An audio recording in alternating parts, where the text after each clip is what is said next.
Hey Mavs fans, Harrison Graham here. We got a busy show on tap for today's show, but before we get into it, get subscribed to the channel. We are quickly approaching 15,000 subs here on YouTube. Share that link below with a friend, youtube.com/MavsTV. Hit that subscribe button because we'll continue to bring you the latest Mavs news and rumors. Lots of stuff to jump into, including a Christmas Day matchup, so stay tuned.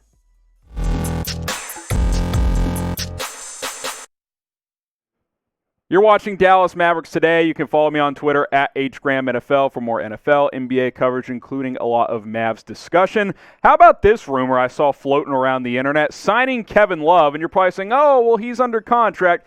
Yeah, but there's been some discussion about a potential buyout between Love and the Cavaliers, although if I was K. Love, I'd take that straight cash homie, but that's just me. We'll see what happens there. Does have a couple of years left on his contract, but if he's tired of playing with a losing organization, he's certainly getting older. If he wants to be on a contender, maybe he agrees to a buyout and hits the open market, and if that happens, maybe the Mavs could be in the mix for going after Kevin Love. So the remaining details on his contract, about $60 million over the next 2 years, which means he's pretty much untradeable. Now, I think we've seen over the last few years that every player can get traded. We saw John Wall get traded. We've seen Russell Westbrook's $44 million get traded a few times. It's possible, but no one wants Kevin Love for $31 million and $29 million over the next couple of years before he's a free agent in the 2023-24 season. He's into his early mid-30s now. He's not what he once was, but if he were to get bought out, I'd take Kevin Love for cheap. I mean, I still think when healthy, he can be a productive player in this league. Now, it would be kind of a weird assortment of bigs with Dallas, with Porzingis if they got Love, Dwight Powell, and Kleba. That's kind of a funky mixture there. But if he's cheap, hits the open market, you could certainly do a whole lot worse than Kevin Love. Would you want Kevin Love if he gets bought out by the Cavs? Type Y for yes, type in for no. Get your votes in down below, and let me know what you guys think on this one.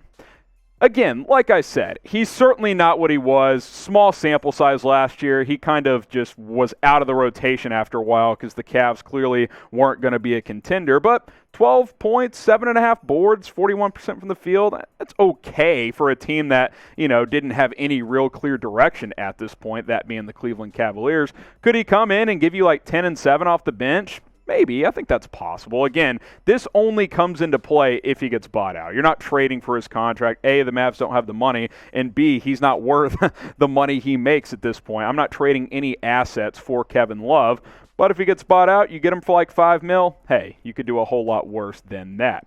Name a player you do want the Mavs to sign or trade for. Maybe it's Kevin Love, maybe it's someone else. Still some free agents out there. Obviously a lot of chatter around Lauri Markkanen. Get your answers in down in the comment section and let me know who you would like to see Dallas go out and get. All right, let's talk a little Christmas Day, as the Mavs will be in action on Christmas for the second straight year. They will take on the Utah Jazz in the nightcap. The late game, because it's in Salt Lake City, second straight year, like I mentioned. Last year, Luka and the Mavs took on the Lakers as well. Come on, though. This game is in Salt Lake?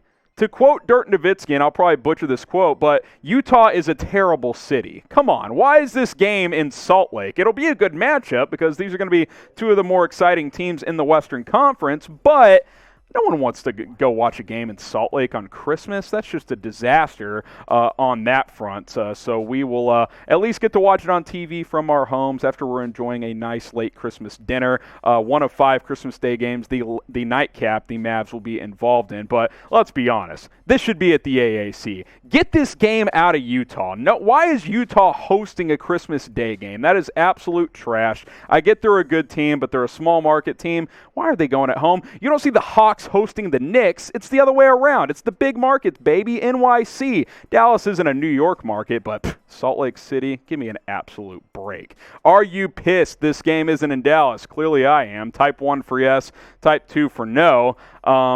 Listen, I'm still going to watch it on TV either way, but I think it would have been nice if this game was at the American Airlines Center.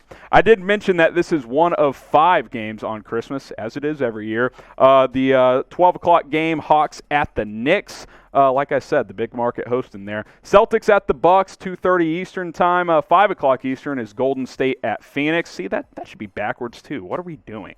Nets at Lakers at 8 o'clock, and then the nightcap, the late night game will be the Mavs at the Jazz at 10:30 Eastern. So hold off on your sleeping pills, because this one's going to be playing well past midnight between Dallas and Utah. Be interesting to see where the Mavs sit about 2 months into the season once Christmas Day rolls along. Got some Summer League stuff to wrap up here in just a second, but want to remind you guys to subscribe, youtube.com/MavsTV. We're like 300-something subscribers away from 15K. Let's get there as soon as possible. Trying to grow this channel more and more every single day. More subscribers we get, the more videos we can do just for you guys. youtube.com/MavsTV. All right, the Mavs wrapped up their Summer League with a win, 83-82. They finished 1-4 in Summer League action. Let's be honest, one of the more least exciting teams in the Summer League this year, and that's what happens when you don't have any draft picks. Carlik Jones had a nice little game, 21 points in that one, but E.J. Omarui, who we'll talk about in a sec, he didn't play in the finale. Shout out to him for getting cold-cocked in the game before in the side of the head, but hey, that's neither here nor there. At least the Mavs avoided the clean sweep in Vegas. They finished 1-4 in the NBA Summer League. I watched some Summer League games. It was fun. I'll be honest, I was focusing more on some of the other teams with some of the draft picks, but I stopped down for a couple of Mavs games, caught the end of this one. Good for Dallas to finally get on the board and win a game. How many games did you guys watch in the NBA Summer League? I watched a handful. Let me know about you in the comments. Always curious to see if people are actually watching the Summer League or not. So let me know. How many Summer League games did you watch? And if the answer is 0, then, well, just type 0.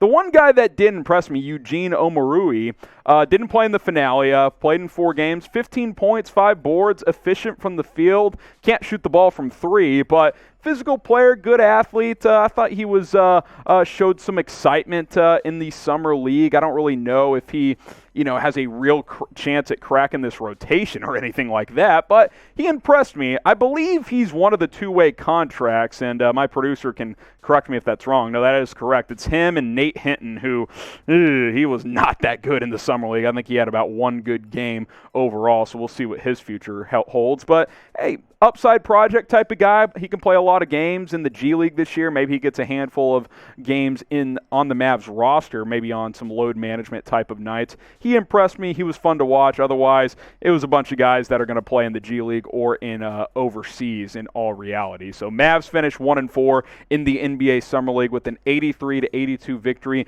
over the Miami Heat. Good to see them actually get on the board. We're signing off here on Dallas Mavericks Today. Make sure you subscribe, and we will see you next time.